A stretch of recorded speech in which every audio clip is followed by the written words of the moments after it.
Hi guys, Mr. Symons here. Just wanted to bring you this vodcast on The Quiet American, a look at love, relationships and geometry.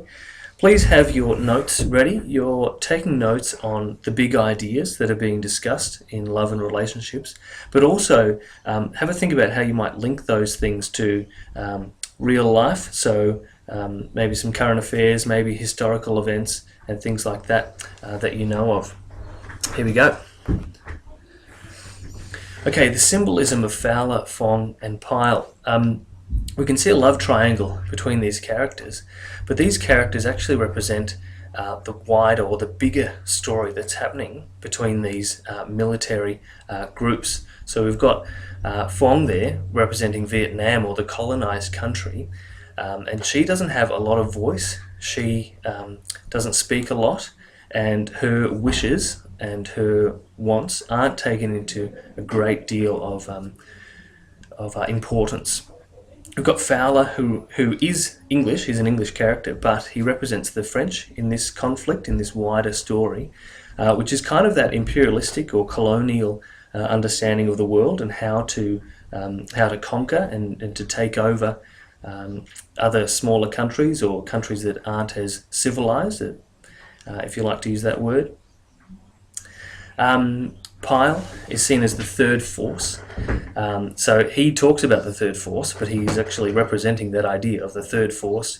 And actually this novel was censored, or they didn't like it very much in America when it came out, because it showed that the American kind of way of relating in international politics was a negative one, and ultimately Pyle dies, and so maybe that's seen as Graham Greene having was seeing America as this negative force in Vietnam in particular, but also in other conflicts around the world.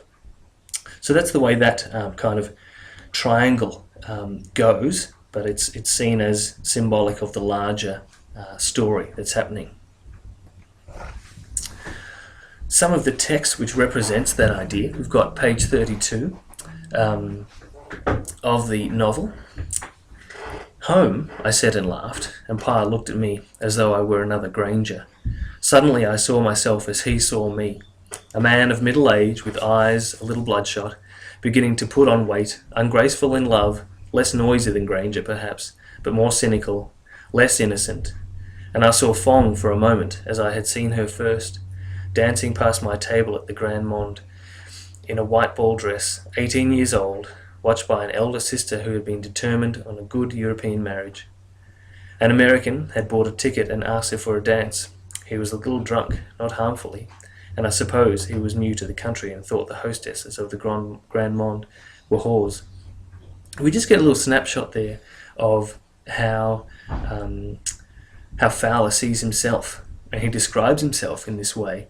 A man of middle age, bloodshot eyes, beginning to put on weight, ungraceful in love, a bit less noisy than Granger, but cynical and less innocent. So those things can be seen as symbolic of England, or that imperialistic understanding of the world, and that in history we see that those ideas, that imperialistic idea, has become ungraceful. It's cynical. People are cynical of that idea. And it's not innocent. It's not okay to do those things, to hold those beliefs of imperialism and colonialism. And then he describes Phuong, Fowler describes Phuong in the same way that the English or those imperialists might describe Vietnam or any other uncivilized area. So Phuong, for a moment, was dancing past the table in a white ball dress, so maybe seen as pure or innocent in white, 18 years old, so a young country as perceived by the outside. Vietnam might be perceived as young, when indeed it isn't a young country at all. And then we see that the sister's looking on for a good European marriage, so hopefully the Vietnamese can attach themselves or have those connections with a positive country that might help them to get some success, maybe economically or militarily, or get them out of strife when they're having issues like with the Viet Minh and with communism. Captain Truman says to Fowler, "We all get involved in a moment of emotion, and then we cannot get out. War and love, they have always been compared." So we can see that this trio, Phuong, Fowler, Pyle, their story is set in this very tense situation with the Viet Minh and the French having a war. And there's a lot of bloodshed, and there's a lot of violence, and there's a lot of poverty going on as well. But it's when Fowler talks about himself as being different from everyone else in that he doesn't get involved. He doesn't get involved, and he's a reporter. He only reports on what is true and what he sees there. But Captain Truman here is saying, hey, no, everyone gets involved. We all get involved in a moment of emotion, and we see that definitely in Fowler getting emotional about Phuong being taken away from him, and that ultimately leads to some tension within him as to whether he should actually take action on Pyle, or whether he should be selfish or not, and lust after her and want her and take her back. And we see that he goes on to do that, but that's a real issue for him. In that conflict within him as to whether he's going to do something about it or not, or get involved in that way. So what does the Quiet American say about marriage? This is a bit of an odd question, because we've got a little bit of marriage happening. We've got marriage going on. We've got this love triangle there, kind of like Twilight, if you like. But we see that Fowler wants to marry Phuong. Pyle wants to marry Phuong. So that's the idea of marriage is upheld, but in different ways. Pyle has a very traditional sense of what marriage is, and he's trying to do the right thing by Phuong. He's trying to redeem her in that sense by marrying her. And if we parallel with that with the big story, the macro story, Pyle, or the third force, is coming in to redeem Vietnam. He's trying to redeem an area or a whole people group through the way they conduct themselves in that conflict. So Pyle, you can really see within Pyle these traditional values, whereas Fowler, he's already been married. He's very cynical of marriage, but he has respect for his wife, even though he cheated on her. He does show her some respect in the letters, which we'll look at in a moment. But we see that Fowler wants to marry Phuong. He says he wants to marry Phuong anyway, but he can't get a divorce from Helen. But really, he doesn't care if he's married or not. He would be married to Phuong only because Phuong's sister wants her to marry, and Phuong wants to marry. He has it pretty good the way it is, just as a mistress, and it leaves him unattached. He could just leave and come back whenever he wants. So he doesn't like that kind of attachment there in a marriage. So there's different viewpoints on marriage. Now, I put it to you also, in that second dot point there, Helen is perhaps the most important character in the novel. And we see that because she's the linchpin. If she's not there, if she's not in the novel, then Fowler can just simply marry Phuong, and there's no issue. Pyle has no claim on Phuong. The only reason why Pyle comes in and is so interested in Phuong is because Phuong is not married. And Pyle wants to redeem her and wants to have that relationship and wants to protect her in a sense. So if Helen wasn't around, if Helen had already got a divorce from Fowler, Fowler would maybe be married to Phuong already, and there wouldn't be that tension. So I'd see her as a real pivotal character within the novel, even though she's not even there. She's not present in any scene. Just wanted to have a look at one of the letters in the novel. The letters are brilliant, by the way. If you're going to go and read over anything before your SACs and your exams, read over the letters in particular. They are dynamite. So we see just from the top of the page, "Dear Helen, I am coming back to England next April to take the job of foreign editor. You can imagine I am not very happy about it. England is to me the scene of my failure. I had intended our marriage to last quite as much as if I had shared your Christian beliefs. To this day I am not certain what went wrong. I know we both tried. but I think it was my temper. I know how cruel and bad my temper can be. Now I think it's a little better. The East has done that for me. Not sweeter, but quieter. Perhaps it's simply that I'm 5 years older, at the end of life, when 5 years becomes a high proportion of what's left, and so on. Now we get that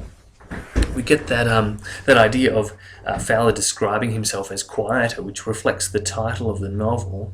Even though the novel is talking about a quiet American, we get that sense that Fowler has aged and he's discovered himself a bit more. He has a deeper understanding of himself, and his anger is actually quieter.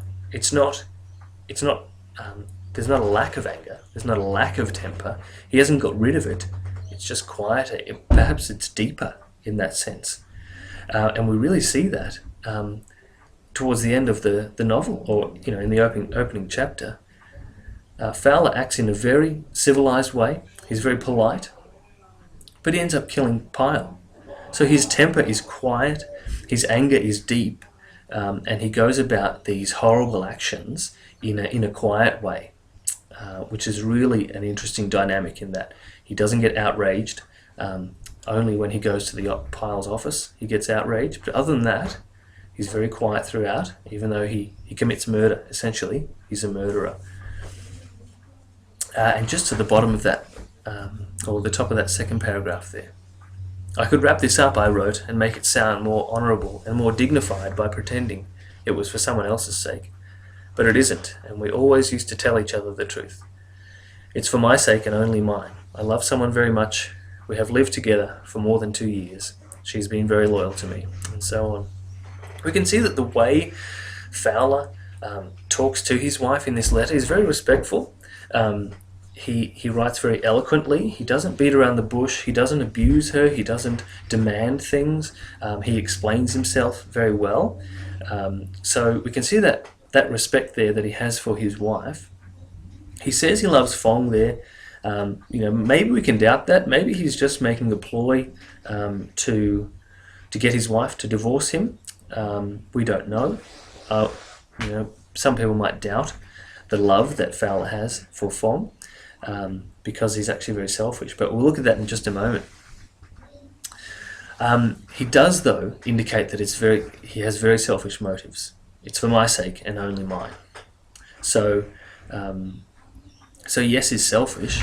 Yes, he wants what he wants, and maybe he goes on to commit murder just for himself. Maybe he goes on to commit murder because he sees the wider implications of Pyle's interaction and his interference in Vietnam. We don't really know, and that's part of that tension, and that's part of why Graham Greene is regarded as a good writer, because we don't know exactly or specifically his motives, or definitively his motives. Female voice. We read much of Fowler's thoughts and Pyle's deeds, and what he has to say about their relationship with Phuong, but what voice is Phuong given? It's really interesting to see when you're reading, Phuong says very little, and maybe that's to do with a language barrier, because the novel's written in English. It's written by an Englishman, or an English-speaking man, and we don't hear much of what Phuong says. But I don't think it's a language barrier, because the author could have written in her dialogue in English and explained that away somehow. He could have done that, but he doesn't give her a lot of voice. He doesn't give her a lot of dialogue, and that's really significant. And if we see that in the context of that love triangle being reflective of the greater conflict that's going on, we see that Vietnam is not given a lot of voice. The imperialists and the third force, they don't care what the country itself wants, or the natives, they don't care what they want. It's only about the third force, what they are trying to achieve, and the imperialists or the colonialists, and their desires and their philosophies on what they want. It's interesting to see, though, we've got the character of Phuong. She reads the magazine and she looks at some pictures of London and of New York, and we see the Statue of Liberty there, and that kind of tension there, which is symbolic of Phuong and who she chooses, and what she wants and what she desires. We also see that she ends up choosing Pyle. She chooses to leave Fowler and she chooses to be with Pyle, and that is indicative of her desire and her want and essentially her voice. Her desires really show what her voice is. And we also see, I know that the question stated is about Phuong, but if we talk about women in general, what voice are they given within the Quiet American? Well, Helen is given quite a strong voice. And we see that in her letters. And what she wants, she's very thorough in the way she describes her beliefs and her Catholic beliefs about marriage, in the way she condemns Fowler and his mistresses and his infidelity. So she's given a really strong voice, while Phuong not so much, but we do see that in elements. So here we've got Helen's letter to Fowler. It's really interesting what her response. Dear Thomas, I was not surprised to get your letter and to know that you are not alone. You are not a man, are you, to remain alone for very long? You pick up women like your coat picks up dust. So we see that Helen is really having a go at Fowler about his infidelity, and she even applies that to all men. You are not a man, are you, to remain alone for very long? So maybe that's her perspective on men in general, is that men need a wife and to be with her, and maybe that's a sexual thing, to stay with her. But if they're alone for too long, then they end up taking a mistress. They end up cheating on their wife. So that's indicative of men, not females. I would feel more sympathy with your case if I didn't feel that you would find consolation very easily when you return to London. I don't suppose you'll believe me, but what gives me a pause and prevents me from cabling you a simple no, so that's a no to a divorce, is the thought of the poor girl. We are apt to be more involved than you are. So Helen's hinting at this idea of being involved and being carried away and maybe being in love and invested in a relationship. This reflects Fowler's disassociation with the conflict in Vietnam. He doesn't want to be involved. He doesn't want to choose a side. And Helen is saying that women in general are more apt to be involved. And we see Phuong choosing a side. She chooses Fowler first and then Pyle. But we see here also that Helen is thinking not of herself and not of her wants and desires, but she thinks of Phuong. She thinks of what being married to Fowler would do to Phuong, and that is her chief concern, as well as her Catholic underpinnings on marriage. So that's all about the female voice and how strong they can be in there, and it's actually quite subtle for Phuong, but Helen is quite out there, and she's got a really strong voice there.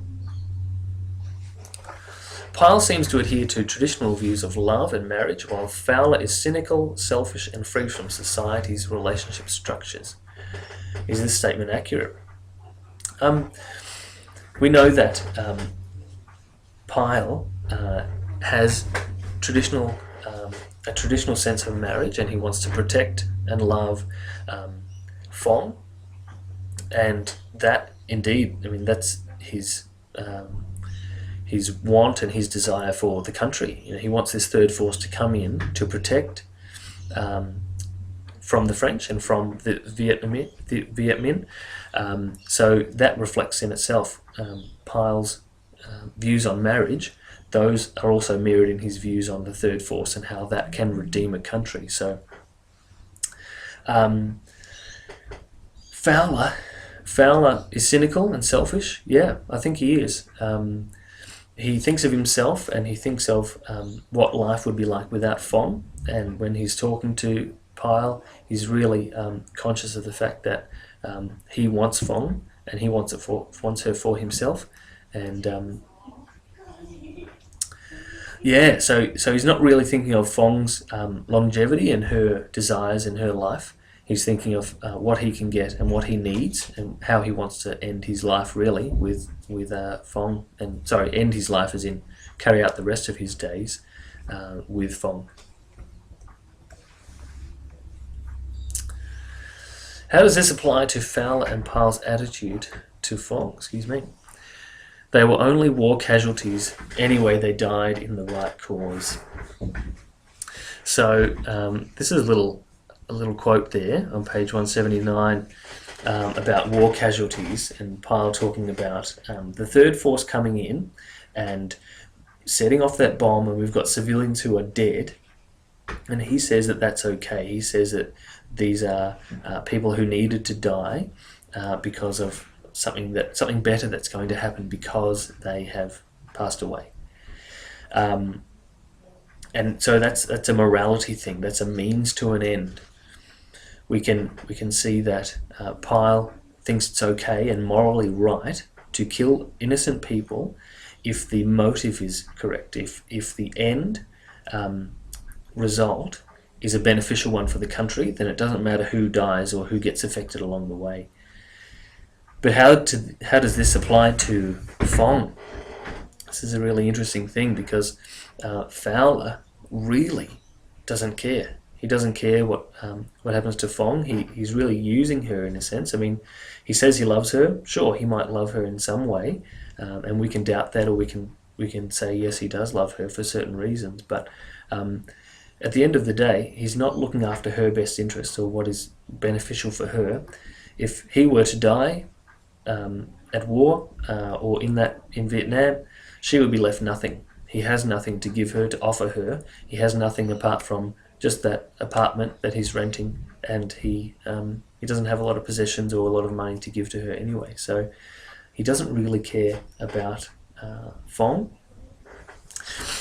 Some of your teachers may have argued different things, and that to answer this question. So some of your research and your extra reading may say different things about that question, and that's fine too. You can use these ideas or these different takes on the question and on that quotation as fodder for your essays and your context pieces. So just because I said one thing doesn't mean it's the absolute truth. It's one take on a particular question. So just feel free with that, that you can use something for your own purposes in the context piece. If the quiet American is seen as a pursuit of love, then is it ultimately satisfied? In the end, so to paraphrase, in the end, do we think that love wins in the end? Does love hold out? Is love the winner in the end? Is love achieved in the end? In one sense, we've got Fowler. He wins. Fowler wins because Pyle is dead. He gets his girl. The girl returns. Phuong returns to him, and she's going to live on as if nothing had happened, or as if Pyle had never been around. So Fowler kind of wins, even though he's maybe a bit more cynical, is a bit less innocent, and he's a bit more invested in one side than the other, and he's actually reneged on that idea of not being involved. And but we also see that Phuong is left where she started. She's not married. She can't get married to Fowler. She's still got that kind of dependence on him for money or a little bit of happiness or that protection at the time. Pyle is dead. He doesn't win. Obviously, he doesn't win. So is love satisfied? Is the pursuit of love satisfied? You could argue either way. You can argue, yes, well, Fowler gets what he wants in the end, and he's the protagonist. He is the point of view character that we see, and he gets what he wants in the end. But you could also say that Phuong really is left unsatisfied.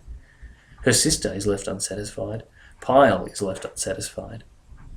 Let's just have a look at the very last page and see how this interaction with Phuong and Fowler. Just can you open your book and read along with me, page 180. No, I said, I don't have to go. I'll read it to you. Here's your happy ending, talking about the telegram. She jumped from the bed. But it is wonderful. I must go and tell my sister. She will be so pleased. I will say to her, do you know who I am? I am the second Mrs. Fowler. Opposite me, in the bookcase, the roll of the West stood out like a cabinet portrait of a young man with a crew cut and a black dog at his heels, talking about Pyle.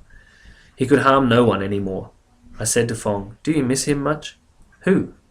Pyle. Strange how even now, even to her, It was impossible to use his first name. "Can I go, please? My sister will be so excited. You spoke his name once in your sleep. I never remember my dreams." There was so much you could have done together. He was young. "You are not old. The skyscrapers, the Empire State Building." She said with a small hesitation, "I want to see the Cheddar Gorge." "It isn't the Grand Canyon." I pulled her down onto the bed. "I'm sorry, Phuong." "What are you sorry for?" "It is a wonderful telegram. My sister—" "Yes, go and tell your sister. Kiss me first." Her excited mouth scattered over my face and she was gone. I thought of the first day and Pyle sitting beside me at the Continental with his eye on the soda fountain across the way.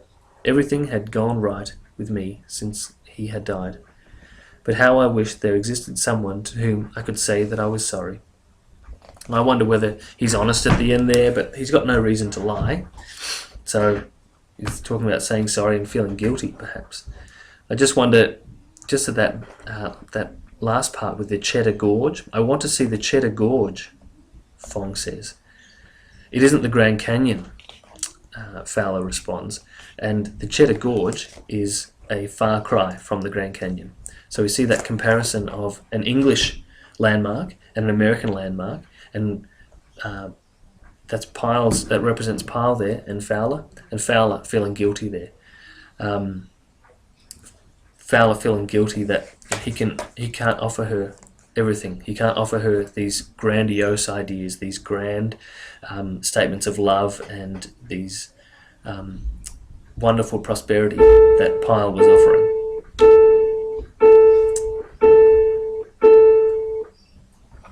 Okay, so when you're going to write, just to wrap up, I just want to talk about context pieces. And when you're going to write, you need to look at the prompt. How do you use love within the Quiet American? How do you use the idea of marriage and that love triangle, or love square, if you want to include Helen in that? How do you do that? Well, you need to have a look at the prompt first, and the prompt will kind of indicate what you might be able to talk about.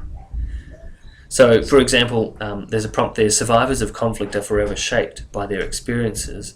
You could explore the conflict that Phuong goes through, the conflict over who she wants to marry or who she wants to be with. That's a really deep inner conflict that she goes through. So that might be useful to you. And then the next prompt there: fear is at the heart of conflict. Fowler really fears Pyle taking Phuong away. So you might take that idea of fear and that conflict of fear within someone, and that has an outward pouring. Fear often manifests itself in a violent way. So you could explore that idea as well. I hope this has been helpful for you guys. I hope that we've explored some interesting ideas together, and please remember to watch this again when your exam comes up at the end of the year. No worries.